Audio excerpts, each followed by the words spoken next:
Baik, Assalamualaikum warahmatullahi wabarakatuh. Selamat pagi kami haturkan kepada sahabat-sahabat petani.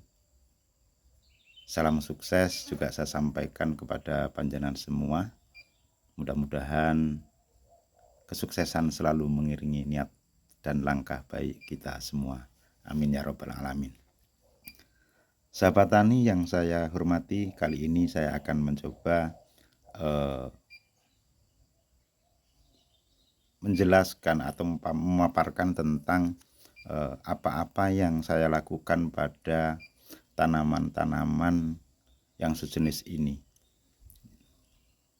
Kemudian kali ini saya lebih akan membahas tentang kompos atau bakterial, untuk bagaimana membuat kompos tersebut memang betul-betul menjadi pupuk yang baik gitu.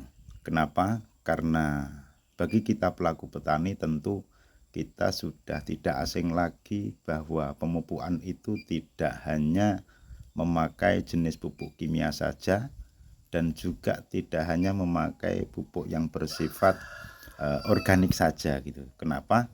Karena tatkala kita bisa menggabungkan antara kimia dan organik ini secara baik, maka semua itu akan saling mendukung. Hingganya tanaman yang kita miliki dia juga akan betul-betul sehat, kemudian bisa kita picu secepat mungkin, artinya pertumbuhannya sebaik mungkin. Baik para petani yang budiman, ini yang kami aplikasikan adalah pupuk dasar. Jadi pupuk dasar ini sebelum tanaman ini ada. Bagaimana teknisnya? Teknisnya adalah setelah pembajakan itu dilakukan, maka penaburan pupuk kompos, nah itu yang kami lakukan. Kemudian juga tidak lupa mencampuri dengan pupuk yang bersifat kimia, namun di situ adalah pupuk-pupuk yang bersifat vegetatif ya, pertumbuhan gitu. Kalau ini kami taburi Ponska. Kemudian karena ini jumlahnya atau luasannya itu adalah 1/4 hektar, maka ini hanya kami kasih 2 sak atau 2 goni Ponska. Kemudian pupuk kandangnya ini berjumlah 150 sak. Ya, 150 sak. Nah, kemudian bagaimana cara kita untuk mengoptimalkan pupuk kandang atau pupuk kompos kita supaya dia juga menjadi betul-betul menjadi pupuk yang siap saji atau siap untuk dikonsumsi, maka kita harus melakukan berbagai hal. Di antaranya adalah bagaimana kita membokasi atau memfermentasi pupuk kandang tersebut atau bahan-bahan organik tersebut. Nah, cara yang paling gampang tatkala kita tidak menginginkan pekerjaan kita ini bertambah berat atau kita ngambil simpelnya saja, maka pupuk yang barusan datang atau masih berada pada goni, nah itu kita bagi aja, kita kira-kira ratanya seberapa gitu. Artinya tatkala katakanlah dalam 1/4 hektar ini ada 25 gulut atau ada 35 gulut. Nah, 150 sak itu tadi kita bagi dalam berapa dalam gulutan-gulutan itu. Nah, maka setelah itu langsung kita tabur secara merata.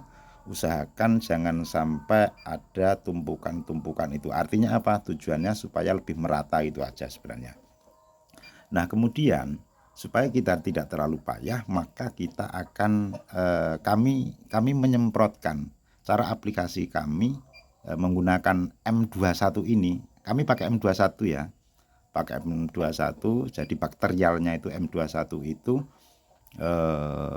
kami semprotkan di saat pagi ataupun sore. Tapi kalau pagi itu cenderung lebih melihat kira-kira siang nanti panas atau tidak. Namun yang lebih nyaman tentu di saat sore, dan mudah-mudahan tengok cuaca nanti malam misalnya nggak hujan, nah itu berarti kita berani untuk mengaplikasikan M21 ini. Kenapa? Karena tatkala kita semprotkan di sore hari kemudian malam kena hujan, nah itu sama dengan bohong gitu. Karena kelembapan yang didapat oleh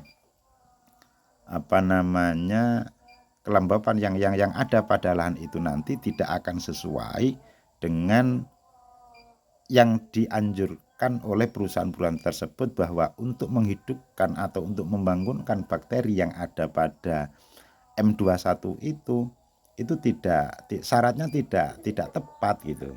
Nah, oleh karenanya juga bisa juga kita lakukan, katakanlah tatkala kita mau menutup mulsa. Nah, itu lebih aman lagi. Cuman jangan salah, tatkala kita mau menutup mulsa karena bedengan atau gulutan kita sudah positif jadi, nah disitu kita siram pakai M21 ini tadi.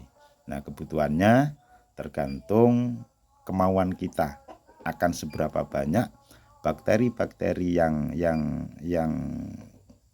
kita inginkan di lahan kita itu, berapa persen, atau kita harus bisa mendominasi, atau bakteri-bakteri yang baik ini bisa mendominasi pertumbuhan atau kehidupan bakteri yang sebenarnya tujuannya untuk mengurai pupuk atau material apapun yang bersifat makanan. Nah, itu bisa nantinya akan tercerna dengan baik.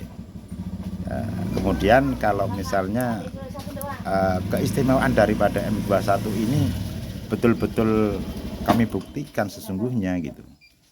Kami buktikan, dan itu kalau misalnya sahabat-sahabat tani semua ingin melakukan itu atau ngecek secara nyata bahwa setelah aplikasi M21 ini jarak beberapa hari, itu betul-betul kita bisa kita buktikan. Bukti yang pertama adalah tatkala penyemprotan M21 ini setelah umur 7 hari, artinya setelah 7 hari penyemprotan, kemudian kita tutup mulsa dengan baik, tapi dalam kelembapan yang bagus loh ya, kelembapan yang bagus.